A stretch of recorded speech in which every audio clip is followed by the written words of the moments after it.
তুমি কি জানো, তুমি যদি এইচএসসি 26-এর একজন শিক্ষার্থী হয়ে থাকো, তাহলে তুমি হচ্ছে বাংলাদেশের সবথেকে হতভাগা কোনো একটা এইচএসসি ব্যাচ।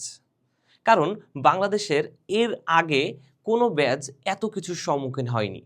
আমি যেই মুহূর্তে দাঁড়িয়ে কথা বলতেছি, ঠিক সেই মুহূর্ত থেকে আর কিছু ঘন্টা পরে তোমাদের এইচএসসি 26 ব্যাচের লাস্ট পরীক্ষা, বিশেষ করে সায়েন্সের ক্ষেত্রে আগামীকালকে ম্যাথ পরীক্ষা অনুষ্ঠিত হতে যাচ্ছে।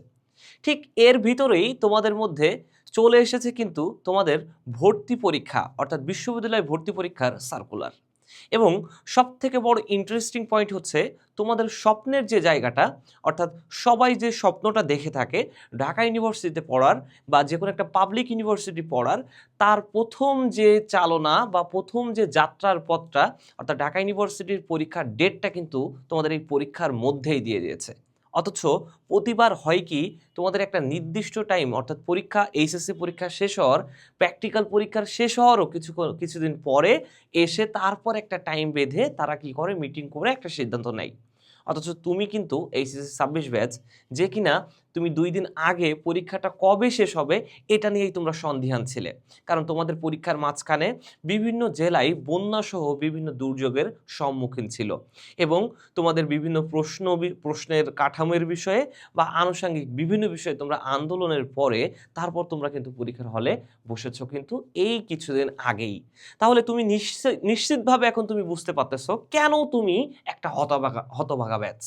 ঠিক আছে, যাই হোক, এত কথার মাঝে তোমাকে জানতে হবে আসলেই এখনো তুমি জানোই না যে ঢাকা ইউনিভার্সিটির পরীক্ষার ডেট দিয়েছে কিনা এবং দিলেও সেটা কবে। চলো আমরা এক নজরে দেখে ফেলি ঢাকা ইউনিভার্সিটির অ্যাডমিশন সার্কুলার।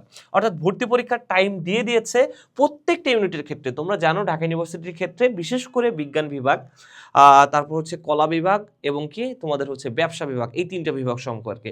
কিন্তু আরও 2টা বিভাগ আছে, আইবিএ এবং চারুকলা, সেইটার তারিখও আমরা দিয়ে দিব এবং কখন পরীক্ষা হবে, কবে হবে সেটা একটু দেখে নিব। চলো, আসলে বিজ্ঞান বিভাগ এটা ক ইউনিট বলে আমরা পরিচিত, আমরা সবাই জানি।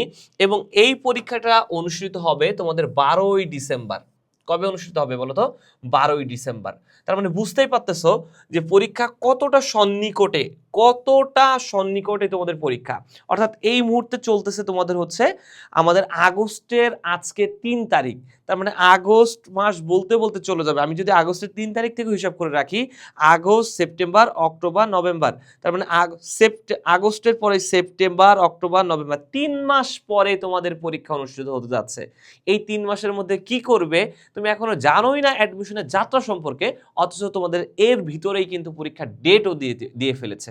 তার মানে তোমাকে এখন থেকে, তোমার আগামীকালকে এইচএসসি ম্যাথ পরীক্ষা শেষ হতে পারে, তো কিন্তু তোমাকে এখন থেকেই আমি বলে রাখি, কালকে এক্সামের পরে তোমাকে অ্যাডমিশনের জন্য গুছিয়ে লেগে পড়তে হবে, যুদ্ধের জন্য লড়ে যেতে হবে। সো আমি বলি আবারও, 12 তারিখে আমাদের দেখতেছি যে আমাদের বিজ্ঞানের পরীক্ষা সকাল 11টা থেকে 12:30টার মধ্যে। মানবিক বিভাগের পরীক্ষা হচ্ছে 19শে ডিসেম্বর, অর্থাৎ 19 ডিসেম্বরের ক্ষেত্রে এটাও পরীক্ষা 11টা থেকে 12:30। ব্যবসা বিভাগ বা গ ইউনিট যেটা, সেটার ক্ষেত্রে পরীক্ষা হচ্ছে 26 ডিসেম্বর, অর্থাৎ 26 ডিসেম্বর। এটার পরীক্ষাও 11টা থেকে 12:30। একটু উল্লেখ করে দিই, আমাদের কিন্তু ঢাকা ইউনিভার্সিটির ক্ষেত্রে এখন আর কোনো ঘ ইউনিট, অর্থাৎ আগে যে ঘ ইউনিটের পরীক্ষা হইতো সেই পরীক্ষা কিন্তু এখন হয় না। অর্থাৎ এই ঘ ইউনিটটাকেই অ্যাডজাস্ট করে দেওয়া হয়েছে এই মানবিক বিভাগের সাথে। অর্থাৎ কলা, আইন ও সামাজিক বিজ্ঞান ইউনিট একসাথে এইটাকে আমরা বলি খ ইউনিট। এটার পরীক্ষা কিন্তু সেই একই সাথে 19শে ডিসেম্বর। সো বি কেয়ারফুল, পরীক্ষা খুবই কাছে। চারুকলার পরীক্ষা আছে 22শে ডিসেম্বর এবং আইবের পরীক্ষা আছে 5 ডিসেম্বর। চারুকলার পরীক্ষাও 11টা থেকে 12:30, বাট আইবের পরীক্ষাটা হচ্ছে সকাল 10টা থেকে সকাল 12টার মধ্যে। এই হচ্ছে তোমাদের ভর্তি পরীক্ষার তারিখ। তোমরা জেনে রাখো, ভর্তি পরীক্ষা হবে হচ্ছে 8টা বিভাগীয় শহরে। অর্থাৎ আমাদের যে বিভাগীয় শহর আছে, এই বিভাগীয় শহরগুলোতে পরীক্ষা হবে। শুধুমাত্র ঢাকার ভিতরে পরীক্ষা হবে না, 8টা বিভাগীয় শহরে হবে। বাট থাকবে না কোনো সেকেন্ড টাইম কিন্তু থাকতেছে না। এবার আসো এক নজরে আমরা দেখে ফেলি একই সাথে টোটাল আমাদের ঢাকা ইউনিভার্সিটির ক্ষেত্রে মোট আসন কতটি আছে। একটা পাবলিক ইউনিভার্সিটির মধ্যে যেটা সব থেকে আগে বা স্বপ্নের জায়গা, সেই ঢাকা ইউনিভার্সিটির ক্ষেত্রে আসন আছে কিন্তু 6035টি। এইটার ক্ষেত্রে তোমাদেরকে এক কথায় বলে রাখি, আবেদনের যোগ্যতা আবেদনের যোগ্যতা হচ্ছে এসএসসি যদি তুমি 21, 22, 23, 24, 25 থেকে যাও এবং এইচএসসি 26 সালে দিলে তুমি পরীক্ষা দিতে পারবে। এক্ষেত্রে তোমাদের এ ইউনিট বা বিজ্ঞান বিভাগের ক্ষেত্রে সিট আছে 1851টি এবং আরো এক্সট্রা আছে 70টি। এটা কাদের ক্ষেত্রে? এখন কিন্তু এ ইউনিটের ক্ষেত্রে তারা যারা খ এবং গ ইউনিট অর্থাৎ যারা কলা সামাজিক বিজ্ঞান ইউনিটে আছে এবং ব্যবসা বিভাগ আছে তারাও পরীক্ষা দিতে পারবে, তাদের জন্য আলাদা এই এ ইউনিটের ভিতরে সিট আছে 70টি। এবার আসো, এই এ ইউনিটে পরীক্ষা দিতে হলে তোমার যোগ্যতা কি লাগবে? তোমার এসএসসি এবং এইচএসসি তে অবশ্যই 3.50 করে মার্ক থাকা লাগবে এবং টোটাল থাকতে হবে অবশ্যই 8। তার মানে পয়েন্ট হচ্ছে এসএসসি এইচএসসি দুইটাতেই 3.50 থাকা লাগবেই। এই দুইটাকে যোগ করে আবার কত? অবশ্যই টোটাল কত? 8 থাকা লাগবে। সো বি কেয়ারফুল, রেজাল্ট নিয়ে হতাশ হওয়ার কিছু নাই। আশা করি তুমি যদি আমাদের শিক্ষার্থী হয়ে থাকো এতটুকু বলতে পারি পরীক্ষা তোমাদের ভালো হয়েছে। এবার আসো বি ইউনিটের ক্ষেত্রে টোটাল সিট আছে 3019টি এবং এদের ক্ষেত্রে যোগ্যতা হচ্ছে এসএসসি এইচএসসি তে অবশ্যই 3 পয়েন্ট করে থাকা লাগবে, টোটাল থাকা লাগবে 7.50। মনে রাখো 1158 প্লাস সিট আছে এই বি ইউনিটে। অন্যান্য ইউনিটগুলোর ক্ষেত্রে অর্থাৎ এ ইউনিট যদি বি ইউনিটে পরীক্ষা দেয়, সি ইউনিট যদি বি ইউনিটে পরীক্ষা দেয়, তাদের ক্ষেত্রে আলাদা করে 1158 প্লাস সিট আছে। সো এখানেও তোমরা অবশ্যই ভর্তির ফর্ম তুলে পরীক্ষা দেওয়ার চেষ্টা করবে। ওকে, গ ইউনিট বা সি ইউনিট অর্থাৎ ব্যবসা ইউনিটের ক্ষেত্রে আমাদের সিট আছে এখানে 1035টি, এক্সট্রা আছে 105 প্লাস, অর্থাৎ যারা ক এবং খর ক্ষেত্রে এখানে পরীক্ষা দিবে তাদের ক্ষেত্রেও সিট আছে 105 প্লাস। এসএসসি আর এইচএসসি তে যোগ্যতা হচ্ছে 3 পয়েন্ট করে থাকতে হবে, টোটাল 7.50 হলেই চলবে। চারুকলার ক্ষেত্রে 130 প্লাস সিট আছে এবং এসএসসি আর এইচএসসি তে তাদের ক্ষেত্রে 3 পয়েন্ট করে টোটাল 6.50 হইলেই হবে, অর্থাৎ 6.50 হইলেও একটা স্টুডেন্ট ঢাকা ইউনিভার্সিটি পরীক্ষা দিতে পারে। আইবের ক্ষেত্রে 120 প্লাস সিট আছে, তাদের যোগ্যতা হচ্ছে এসএসসি আর এইচএসসির ক্ষেত্রে 3.50 করে থাকতে হবে, টোটাল 8 হইলেই পরীক্ষা দিতে পারবে।